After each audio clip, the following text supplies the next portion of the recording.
She didn't deserve this. She really did. I really get stuck sometimes. Like, I can't believe that my sister is not here. And then me being her twin sister is like, I'm just broken. He didn't start doing any of this until after he grabbed the gun. And this is the second, he said 2 times, asked me, am I willing to lose my life? And I don't like that. This is body cam footage of 31-year-old Aisha Nelson, a mother who had already reached a breaking point. Standing in front of police, she is describing the fear and the disturbing behavior of her boyfriend, Dante Hawes. She told officers she felt uncomfortable, and she was trying to find a way out of the situation. But hours later, the warning she was trying to explain would become a tragic reality. Aisha and her 6-year-old daughter Harper would be found dead inside the same home where she had asked for help. You got to be a heartless monster to do this to someone. My family is devastated. We're just beyond, I don't know what to even say. But I know I'll never get over this. Not ever in my life. I'll never get over this. This is the family of 26-year-old Amara Banks, a mother of 2 young daughters, struggling to understand how someone could commit an act so cruel against a person they claim to love. Amanda had just buried her young son when she and her 2 daughters disappeared immediately after the funeral. Her family knew something was wrong when the calls stopped coming, but the search for answers would lead investigators to a horrifying discovery involving the very person who was supposed to love and protect them. She and her daughters would be found dead and hidden in their own garage.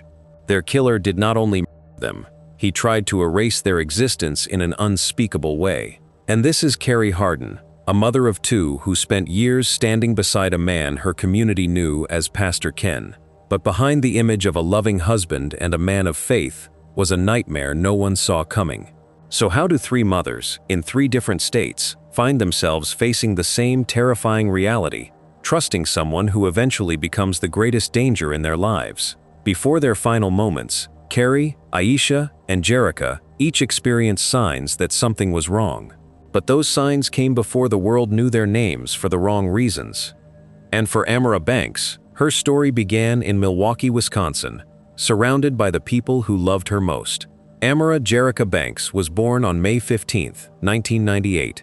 She was one of 6 siblings, and even though life did not always go perfectly, she was raised in a home where she was cared for and supported.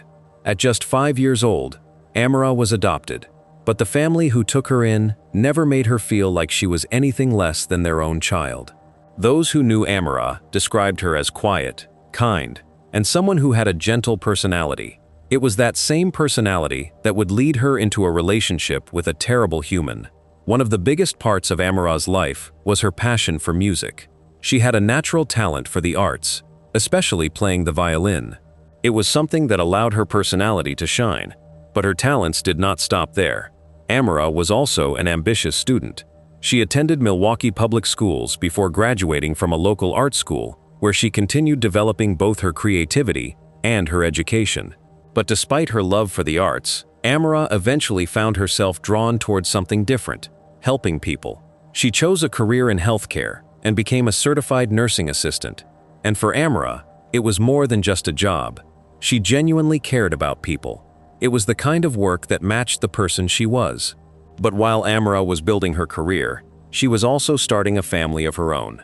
At a young age, Amara entered a relationship with 25-year-old Arzel Ivory. The two eventually welcomed 2 daughters together.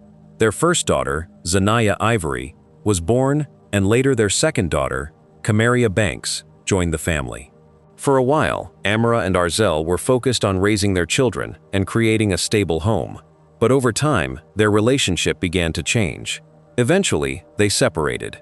It remains unclear why the couple ultimately decided to break up, though some have alleged that the separation was connected to an incident in 2018. At that time, Arzel had no prior criminal convictions, but he did spend time in jail after being arrested in a domestic battery case involving Amanda. Although police were called to the scene, he was never formally charged in that incident. However, they remained connected because of their daughters. They agreed to co-parent and continue being there for their children, and no matter what happened between her and Arzel, Amara's love for her daughters never changed. Her children were the center of her life. But then, in 2018, Amara welcomed another child, a baby boy named Zell. And from the beginning, Amara knew her son needed extra care. Baby Zell struggled with serious health issues, including severe respiratory problems that affected him from a very young age. For many parents, facing that kind of uncertainty would be overwhelming. But Amara never gave up. She spent every moment she could fighting for her son, taking him to appointments, caring for him, and making sure he felt loved. Amanda had even taken an extra shift in a hospital laundry to save up money to move into a new apartment and start fresh with her kid. But then, she would experience one of the most painful moments of her life. In January 2020, just weeks before this tragedy would happen, Amara lost her son Zell. He passed away after battling his health problems, shortly before his second birthday. For any parent, losing a child is a pain that is almost impossible to describe. And for Amara, the loss was devastating. But even in the middle of her grief, she wanted to honor her son in a special way. She created a fundraiser to help pay for his funeral, choosing a Lion King theme because it was one of his favorite things. She wanted his final goodbye to represent the happiness he brought into her life. And in early February 2020, Amara laid her baby boy to rest. But what should have been a moment for family and healing would become the beginning of something much darker. Because behind the grief, behind the funeral, and behind the emotions surrounding Zell's death, something between Amara and Arzel was growing. During the funeral service, Amara had carefully chosen who she wanted to speak at the funeral. But according to reports, Arzel moved forward without her approval. Amara was very upset with Arzel, but she didn't react. That was not the place or time. Her son needed to be laid without any drama, least of all from his own parents. She did not want a scene, she simply wanted to say goodbye. But a few days after the funeral, Amara and her 2 daughters would disappear. And when her family realized they couldn't find her or her children, they immediately knew something was wrong. Because Amara was not someone who would abandon her responsibilities. She was someone people could count on. So when calls went unanswered and messages received no response, fear quickly replaced concern. Her family decided to contact the police. And on February 9, 2020, Amara Banks and her 2 daughters were officially reported missing. At first, investigators treated it as a missing persons case, but then, disturbing details began to show. When detectives questioned Amara's neighbors, they said something chilling. They said they had heard something terrifying the night Amara and her children had gone missing. They had heard a woman screaming and asking for help. Another person said the voice sounded like the woman had been in danger, as a man appeared to be dragging her back inside the apartment. When they had called the police to the complex, officers could not determine exactly where the screams had come from. The call was then classified as a lower priority response, meaning it didn't require immediate attention. That decision seemed small at the time, but it would cost the investigation in ways no one expected. When investigators searched inside Amara's apartment, they discovered clues that showed that something disturbing had happened. There was a hole in the bedroom wall. There was a napkin stained with red human fluid, and a missing comforter. This was unusual for only a missing persons case. Things did not add up. As investigators tried to search for answers, their attention turned toward one person that was closer to the case, Arzel Ivory, the father of Amara's children, the man who was supposed to be helping find them. But as detectives started asking questions, they began noticing things that did not make sense. When police questioned Arzel, he denied having anything to do with Amara or his children's disappearance. But he said something important. He said that he and Amara had argued the night she vanished. According to Arzel, after the argument, he had slept in his truck. That was his explanation. But investigators noticed things that raised questions. His behavior and story didn't make any sense. Most importantly, they found out he was already making plans to leave Wisconsin. To detectives, those details were not something to overlook. Arzel was hiding something, but they didn't know what it was. Then, just days into the investigation, something shocking came from hundreds of miles away. On February 15, 2020, Arzel's father, who lived in Memphis, Tennessee, received a phone call from his son. It wasn't just a check-in or a casual conversation. It was the kind of call that changes everything, Arzel confessed. He told his father that he had killed Amara, and not only Amara, He admitted that he had also done the same to their 2 daughters, his own children. The confession was horrifying. But what disturbed investigators even more was the way Arzel delivered it. According to reports, he spoke calmly while describing something that was unimaginable. He claimed that after taking the life of Amara, he made the decision to do same to his girls because he believed they should not grow up without their mother. A statement that left everyone beyond shock. How could someone who claimed to love his children make a decision like this? How could a father look at his own daughters and decide their lives should end? After receiving the confession, authorities immediately began searching for answers. And Arzel's information led them to a garage near his former residence. What investigators found there confirmed their worst fears. Inside the garage were remains of Amara Banks and her 2 daughters. The 3 victims had been torched to ashes in what investigators said appeared to be an attempt to destroy evidence.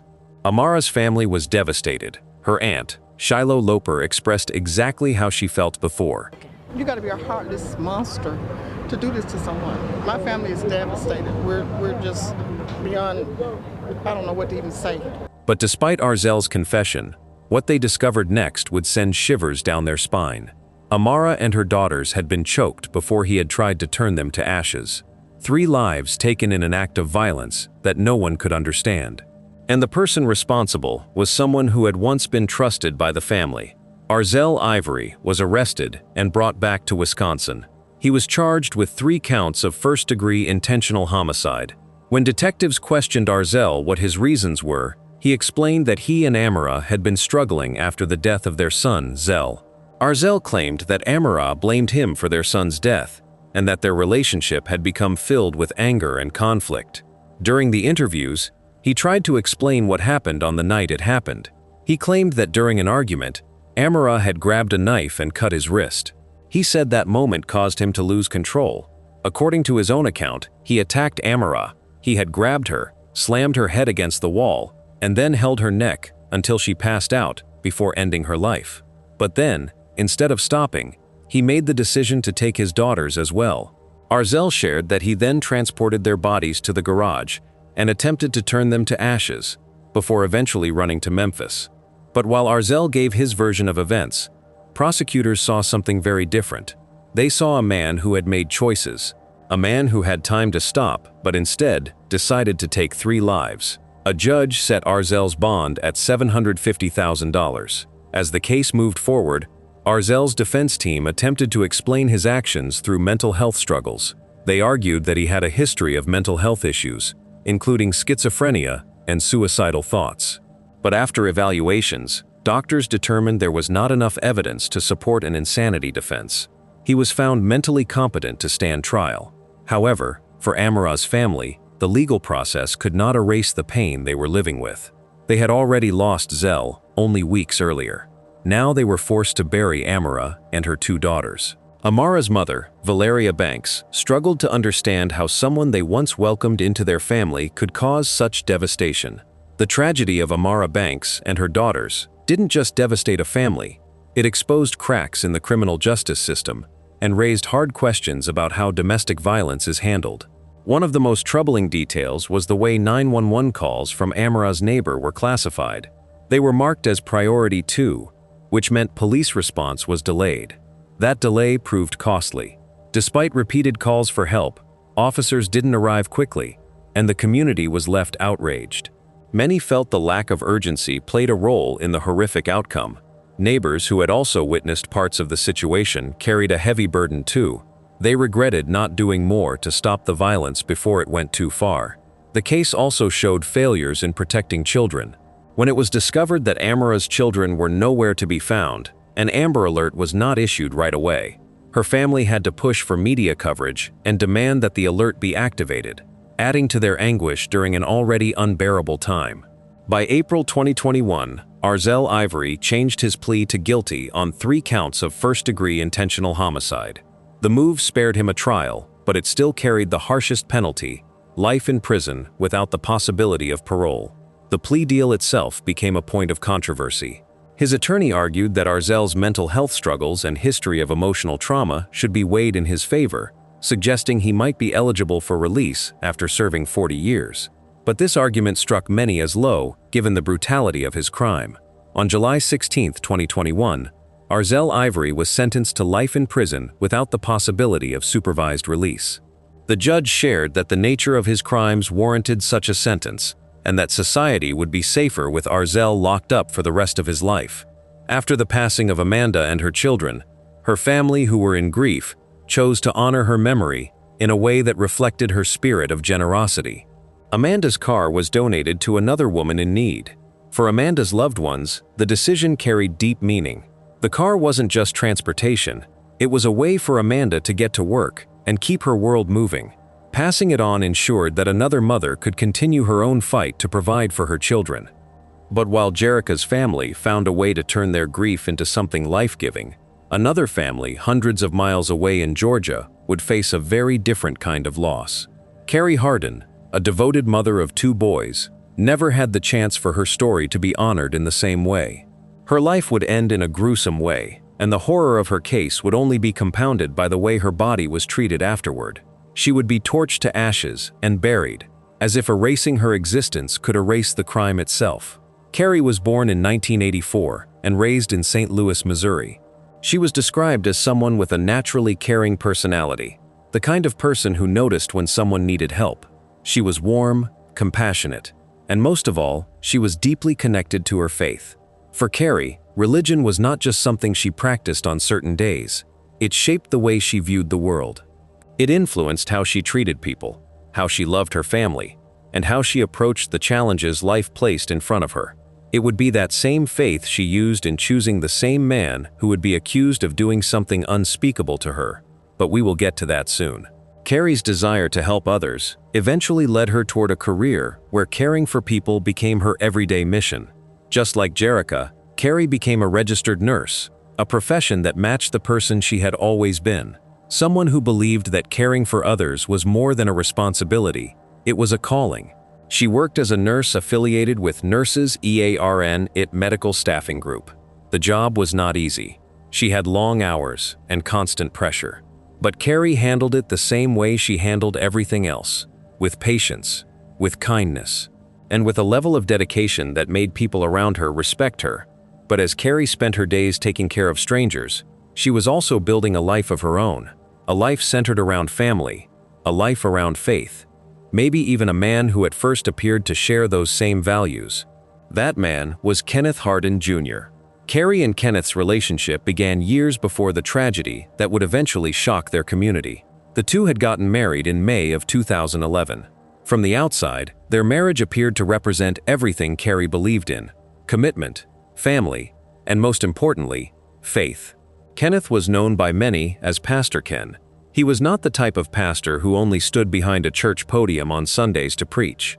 He built his reputation through street-level ministry, going into communities, speaking with people from all walks of life, and sharing messages about hope, redemption, and change. But behind this picture of a good man of God, Pastor Ken was hiding an evil nature that would soon be seen. To many people who knew him, Pastor Ken was seen as a man who cared about others, someone who wanted to make a change in his St. Louis community. And for Carrie, a woman whose faith was such a major part of her identity, Pastor Ken looked like the perfect person she could build a godly future with. If only she knew how wrong she was, a type of wrong that would cost her life in the most brutal way. As the couple's relationship grew, so did their family. They had 2 sons. She taught them the same values that had guided her own life: faith, respect, and compassion. Carrie was full of happiness. Everything seemed to be falling in place. She had her dream partner, a God-fearing husband who was also a pastor. What more could she ask for? On social media, Carrie would share moments that showed the family she believed she had built. Especially on special occasions like Father's Day, Carrie publicly praised Ken for being a devoted man of God, who cared deeply about his family. To anyone looking from the outside, it seemed like they had everything. But behind the pictures and public messages, no relationship is ever as simple as it appears. According to investigators, the Harden marriage had its own struggles. Carrie and Kenneth had arguments like many couples do, but for years they seemed to settle and continue the marriage. Nobody around them could have imagined how quickly everything would change. Because on August 20th, 2024, inside their home in Fayette County, Georgia, the couple got into an argument. The reason for what started the disagreement has not been fully revealed publicly. However, this didn't seem like something new. It was just one of many disagreements they've had before. After a while, they would calm down and talk things through. But this one was different. Investigators would later say that the argument had continued the whole day. As the hours passed, the situation only became worse. By that evening, intoxication had entered the picture. Both Pastor Ken and Carrie started to drink heavily as they continued to argue. According to authorities, the combination of intoxication and anger created a dangerous situation inside the home. It wasn't just a disagreement anymore, it was a dangerous mix. The kind of atmosphere where one wrong word or one wrong move could ignite something irreversible, which was exactly what ended up happening. A disagreement that could have ended with two people walking away escalated into something no one could have imagined. Somewhere in between the argument, Pastor Ken snapped, and he made a decision. He decided to shut the mouth of his opponent. In that instant, fueled by a blinding anger, he pulled out a firearm and shot Carrie 9 times. But what he did next would make the case even more disturbing. Because according to investigators, Kenneth did not try to run or immediately call for help. Just like Arzell, instead, he started looking for ways to try and cover up what he had done. And those actions would send chills down your spine and make you question the sanity of someone who everyone had thought was a man of God. While his 2 sons were sleeping inside the home, just steps away from where their mother had died, Kenneth allegedly began cleaning the scene. His goal was to clean as much evidence as possible. But there was one problem: Carrie's body was still in the house. He decided to move her outside the home. According to authorities, he took her into the backyard, then he torched the remains on fire before he dug a shallow grave and put the remains inside. A mother, a wife, someone he once claimed to love, buried in the ground behind the home she had built and where her children lived. That act of trying to erase the evidence drew a chilling parallel to Arzell's decision. Kenneth, too, had attempted to destroy and hid Carrie's body. In both cases, the effort to hide the crime only deepened its brutality, showing not just violence, but a deliberate attempt to silence both victims' existence. For investigators, these actions revealed intention, planning, and a disturbing willingness to go beyond the act of just killing itself, but a try to erase the victim from sight. And in both cases, those attempts at concealment became some of the most compelling evidence in court. If you thought that was all, then you have another thing coming, because Pastor Ken was not done with his sinister plans. After he was done with the grave, he continued his normal routine like nothing had happened. The next morning, he got his children ready and took them to school. He moved through the day like he would usually do. But behind that calm appearance, investigators believe Kenneth knew his actions would eventually be exposed, because he would make a decision that would bring the truth to light. He would call his father, and that conversation would set the entire investigation in motion. Pastor Kenneth knew he could not carry the weight of his actions alone. Just like Arzell had once confessed to his own father after killing Jerica, Kenneth too turned to family first, unable to carry the silence of his crime alone. According to investigators, Kenneth made arrangements for his father to travel down to Georgia. This was an unusual plan, but as for Kenneth, he wanted his father to meet him at a local bank, where he would transfer control of his finances and also make arrangements for his father to care for his 2 sons. To anyone looking from the outside, it raised an obvious question. Why would a father suddenly bring someone else into control of his life?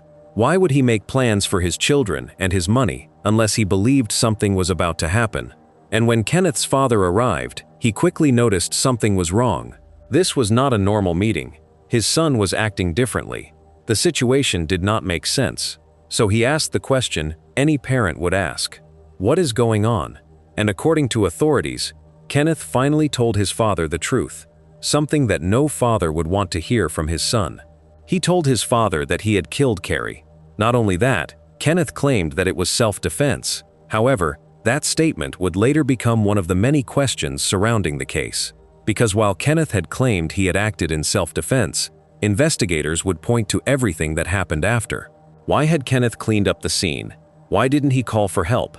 Most especially, why did he attempt to hide Carrie's body or make arrangements for his children and finances? To authorities, those actions painted a much different picture, a picture of someone who had time to make decisions after the shooting. However, after hearing his son's confession, Kenneth's father made a choice that would change everything. At around 11 in the morning on August 21, 2020, Kenneth's father called the Fayette police. He told the police exactly what his son had told him. And within minutes, deputies were on their way to Carrie's home on Merlin Court Northwest.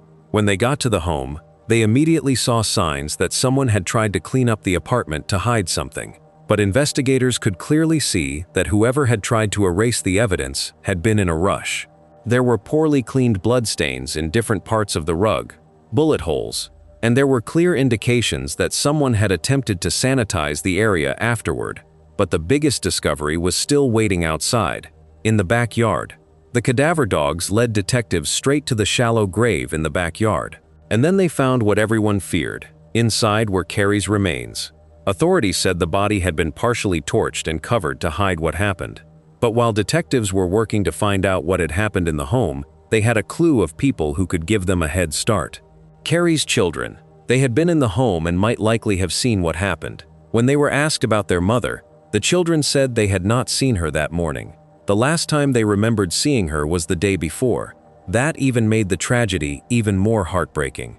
Because while they had gotten ready and gone to school, they didn't know their entire world had already changed. Their mother was gone, and their father was about to become a suspect. As detectives continued their investigation, they noticed another detail that stood out. The Harden home had extensive surveillance coverage. Cameras surrounded the property from multiple angles.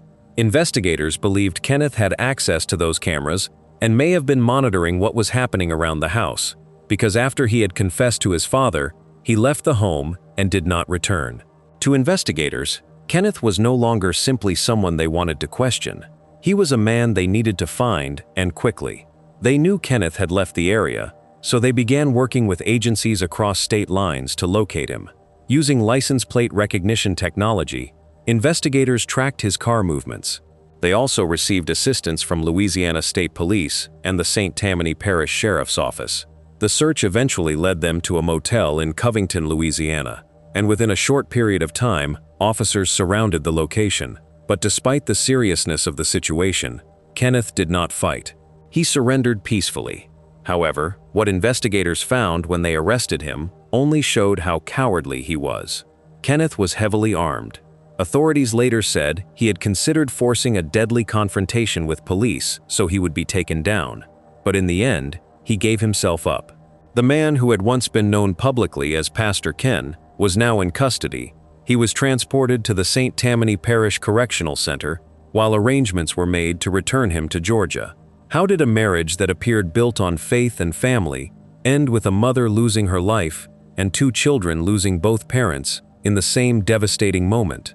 Because for many people in Fayette County, the hardest part to understand was not only what happened inside the Harden home, but how no one knew what was going on in the home. There was one detail that Carrie's mother, Yvonne Smith, would later share. Had plans for that Monday, but she would get back to me and let me know what was going on. A detail that changed how everyone would understand what happened. Carrie had made plans to leave. She wasn't just thinking about it, she was preparing for it. She had accepted a position at a VA hospital out of state, determined to take her two sons and start fresh. For her mother, those words carried both hope and heartbreak. Hope, because Carrie was finally moving toward freedom. Heartbreak, because those plans would never come to life. And for investigators, that revelation mattered. It gave context, motive, and a chilling explanation for Kenneth's rage. In many domestic issue cases, the moment a partner decides to walk away is the most dangerous moment of all. For Carrie, that Monday was supposed to mark the beginning of a new chapter. Instead, it became the day her life was taken by force. Kenneth Harden Jr. was formally charged with felony murder, aggravated assault, concealing the death of another, and possession of a firearm during the commission of a felony. By June of 2025, the evidence against him was overwhelming.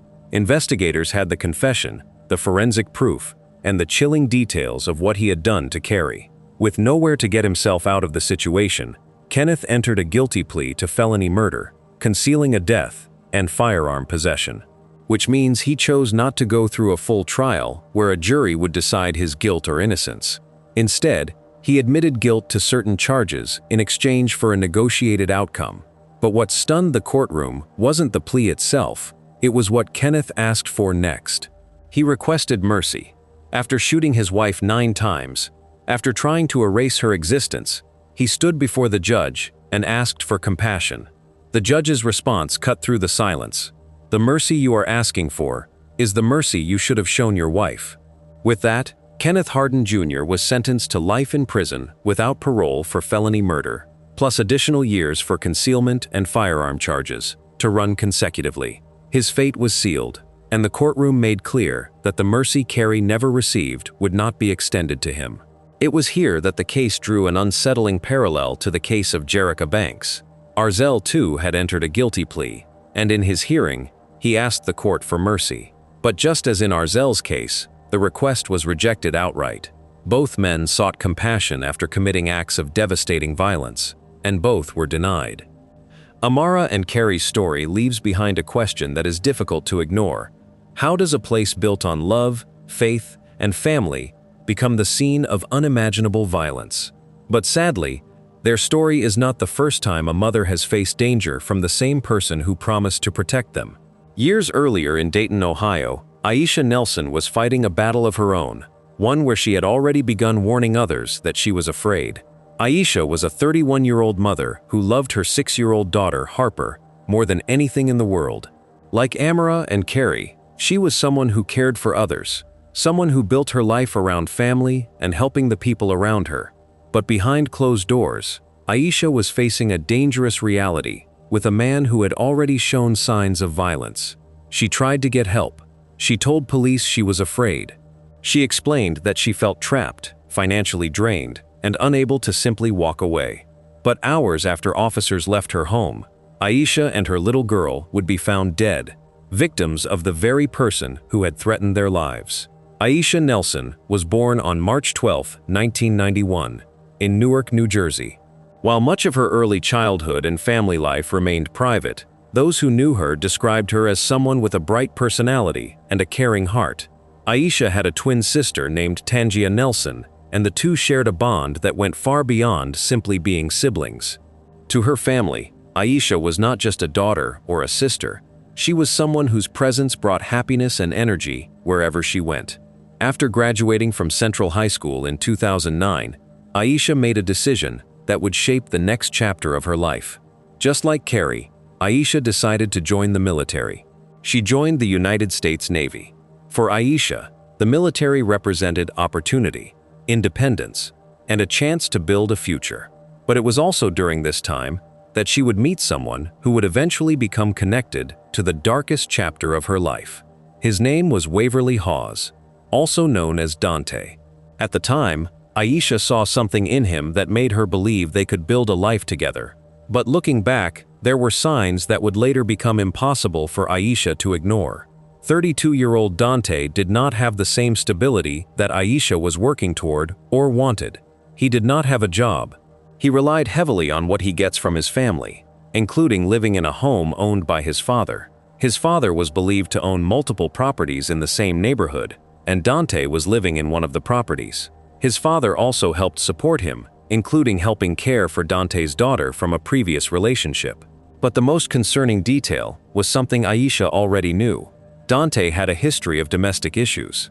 According to reports, he had previously been convicted multiple times for domestic battery involving the mother of his child. It was a warning sign that many people would later question. How could someone with that history still be given another chance? But relationships are rarely as simple as outsiders make them seem. People often hold on to the hope that they can change a person. They focus on the good moments, the promises, and the future they believe they can build. And Aisha believed she could build that future with Dante. Eventually, Aisha moved in with Dante, bringing her 6-year-old daughter, Harper Gwen, into the home with her. Together, they lived with Dante's daughter, creating what Aisha hoped would become a family. But over time, the reality inside that home began to look very different from the life Aisha imagined. Aisha found herself carrying much of the responsibility. She worked to provide for the household, she paid the bills, and handled many of the everyday expenses. Meanwhile, she became increasingly frustrated with Dante's lack of contribution and his excessive focus on playing video games. For Aisha, The problem was not the games themselves. The problem was that she felt like she was carrying the weight of the entire household alone. Soon, the arguments between them became more frequent. And according to Aisha, those arguments often became heated because of Dante's temper and aggressive behavior. But despite the problems, Aisha stayed. She was trying to make the relationship work, trying to provide stability for her daughter. And most of all, she was hoping things would eventually get better between them. But what Aisha did not know was that the situation inside the home was about to reach a dangerous point. That day, Dante had been playing his video games as usual when an argument started. Aisha, as she had done many times, expressed her displeasure over Dante's frequent attention to his games and not taking responsibility for the home. However, this time an argument over something as simple as a household dispute would turn into something against her life. During the argument, Dante became increasingly aggressive. At some point, a gun that Aisha had purchased for her and her daughter's protection became part of the confrontation. Instead of making Aisha feel safe, the weapon became something that made her fear for her own life. According to Aisha's account, Dante had picked up the gun and displayed it in a way that felt like he might use it. Then he told her something that would change the way she viewed the situation. He told her that if she did not leave the house, he would kill her. For Aisha, those words were not coming from a stranger. They were coming from the man she lived with, the father figure inside her daughter's home, the same person who was supposed to make them feel protected. However, what he said carried even more weight, because Aisha already knew about Dante's past. She knew about his previous domestic battery conviction involving his former partner and even herself. She knew there had been warning signs. But now, those warning signs were no longer something from his past. They were happening in front of her.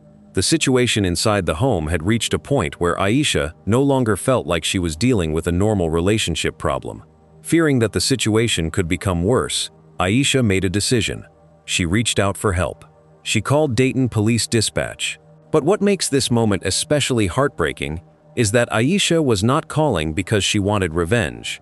She was not trying to get Dante arrested. She was trying to create a record. She wanted someone to know what was happening in case what Dante said would become a reality. When she spoke with the dispatcher, Aisha explained that she wanted to make a report about the situation. She said she was not looking to have Dante arrested, but wanted documentation of what had happened. I don't want him arrested. I just want to make a report, just in case anything does happen, because I'm going to protect myself. However, as the conversation continued, it became clear that this was much more serious than a simple disagreement between two people. The dispatcher recognized that Aisha was describing a potentially dangerous domestic battery situation. The dispatcher provided information about possible shelters and places Aisha could go if she needed to leave. But Aisha explained the difficult reality she was facing. Leaving was not as simple as walking out the door. She had her 6-year-old daughter with her. She had no nearby family or support system in Dayton. And financially, she felt trapped. She explained that Dante had drained her resources, taken control of money, and made it harder for her to simply start over somewhere else. This is one of the most painful similarities between Aisha's case and other domestic battery cases, including Carrie Harden's. From the outside, people often ask why someone did not just leave. But in many situations, leaving is not one single decision. Victims can face financial control, isolation, fear, and uncertainty about where they and their children will go next. Like Carrie, who was living inside what appeared to be a stable family home before her death, Aisha's situation showed that danger does not always look obvious from the outside. Sometimes the person causing harm is someone who was supposed to provide safety. Aisha eventually decided to leave the house temporarily. She drove with Harper to a Family Dollar location away from the home and waited for officers to meet her there. But because Aisha was not requesting an immediate arrest, the response was not treated with the same urgency as an active emergency. As she sat in the car with her 6-year-old daughter waiting, time passed, and eventually, exhausted and frustrated, Aisha called dispatch again. She said officers did not need to come anymore. She would make the report another day. A decision that, without anyone knowing it at the time, would become a heartbreaking mistake. Because just hours later, the very danger Aisha had warned about would return. On June 23, 2022, at around 2 a.m., police officers arrived at the home. But they were not there because Aisha had called again. They were there because of a completely different call. And when Aisha opened the door, she was obviously shocked to see them standing there. She immediately told officers she never wanted them coming to the house. She had been afraid the situation would escalate. But then something unexpected happened. Dante appeared, and according to police body camera footage, he told officers that he was the one who had called them. Hey, I called you, and she locked me in the basement. He claimed that Aisha had locked him in the basement. The situation had now completely changed. The woman who had called for help hours earlier was now being presented as the person causing the problem. But before making any decisions, officers separated the two and began speaking with them individually. And during that conversation, Aisha revealed details that showed just how dangerous the situation had become. She explained that the argument had started after Dante took possession of the gun and refused to give it back.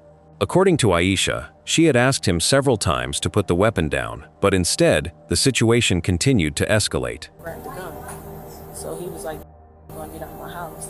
Aisha told officers that Dante had made some remarks that made her feel unsafe over the gun, even asking if she was really willing to risk losing her life over it.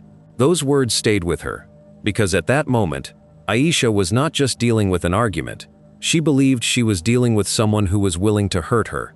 And yet, despite everything she had explained, the biggest question facing officers was still the same. What was going to happen next? Aisha told officers that she wanted Dante to leave the home.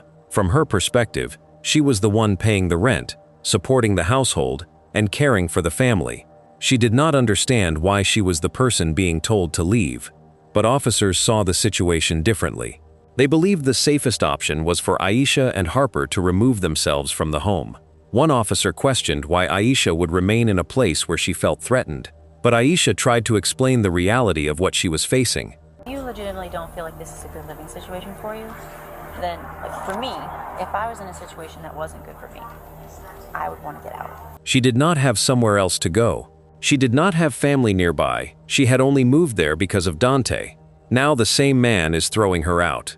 Not only that, she did not have the financial freedom to simply pack up and leave. And according to Aisha, Dante had made that even harder by taking control of her finances. The fact that you're saying, like, no, I'm going to here. stay. I just got here. I don't have a relative's house I could go to. He wants to be here in the heat of this situation. Like I said, his dad owns 4 houses on this block. He could go to his granny house. He could go anywhere. You said cooler heads prevail. He's not trying to get out of this situation. He's trying to create an uncomfortable situation for me, to where not only can I not live here peacefully, but he's making it to where I can't even go peacefully because he took my money. He cleaned the account out. He cut off my credit cards. She explained that he had used her credit cards and drained her money, leaving her with fewer options. In her mind, Dante was not physically forcing her to stay, but he had created a situation where leaving felt almost impossible. This detail would later become one of the most important parts of understanding Aisha's story, because from the outside, many people would ask why she stayed. But the reality of domestic battery situations is often much more complicated. A person can be trapped without being locked behind a door. Sometimes fear, financial control, isolation, and concern for children can make leaving feel impossible. And this is another painful similarity between Aisha's case and Jerica Banks's story. Like Aisha, Jerica was also a mother, trying to protect her children while dealing with a situation involving someone close to her. As officers continued their conversation, they now had a difficult decision to make. They had to determine what action, if any, should be taken. The gun was still a major concern. Aisha had told them her fear and concern. But despite all that, the officers ended up leaving without taking the weapon into evidence. They also did not issue Dante a warning or make an arrest. The situation was considered resolved for the night, but the danger was not gone, and that decision would later become one of the most debated parts of the case. Because by morning, everything had changed. Aisha's family, already aware of the conflict between her and Dante that night, became concerned when they could not reach her. Something felt wrong, so they requested a welfare check. When officers arrived at the apartment, everything appeared quiet. There was no obvious sign of danger from the outside. But inside the home, they would discover a scene that would confirm the worst fears of everyone who loved Aisha. They searched through the residence, And eventually, they reached the basement.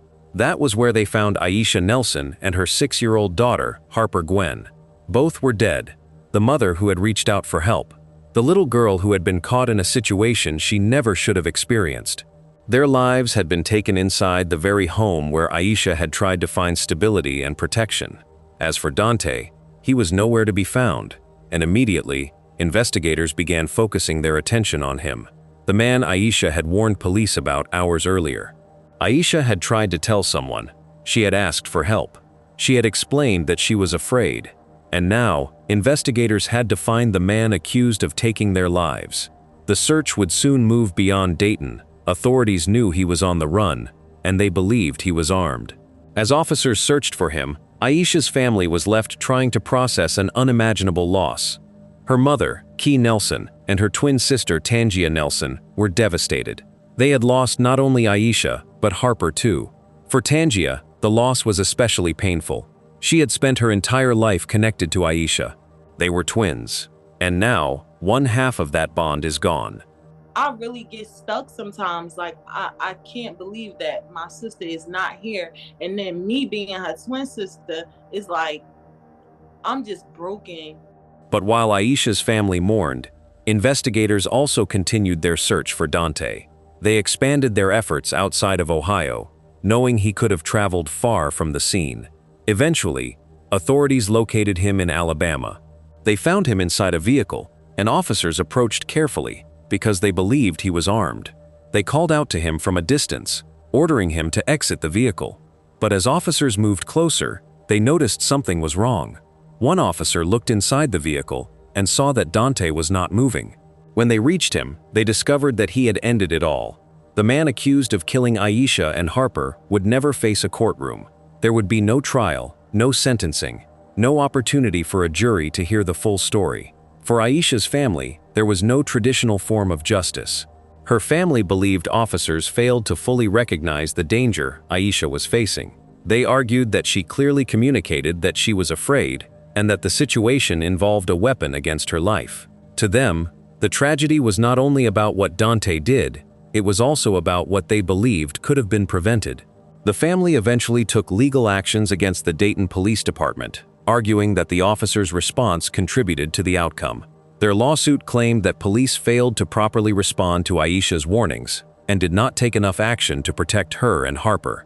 The case brought national attention to a difficult question that often surrounds domestic violence situations. However, the case was later dismissed. When someone says they are afraid, when they describe threats, and when a weapon is involved, what should happen next? 3 women. 3 families forever changed. 3 stories that happened in different places, at different times, but ended with the same heartbreaking reality. A person they trusted became the person they needed protection from. Amara Banks, Carrie Harden, and Aisha Nelson were not just names in a tragic headline. Carrie was building a life around her family and her faith when everything she knew was destroyed inside the home where she was supposed to feel safest. Jerica was a devoted mother who had already endured unimaginable heartbreak before the person closest to her took away her and her 2 daughters' futures. And Aisha was a mother who tried to speak up. She explained the fear she was feeling and the reasons why leaving was not as simple as people might think.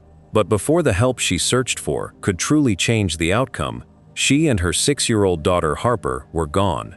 Carrie, Jerica, Aisha, and Harper deserved more time. They deserved more memories. They deserved the chance to continue living the lives they were building. Their stories remind us that domestic battery does not always look the way people expect. It can exist behind closed doors, inside families, and even behind the image of a relationship that appears perfect from the outside. So I want to hear from you. If someone you loved told you they were scared of their partner, but said they had nowhere to go, what would you do differently? Looking at these 3 cases, which warning sign stands out to you the most? The control, the isolation, or something else? Let us know your thoughts in the comments below. Click on one of the cards on your screen to watch more stories like this. See you in the next one.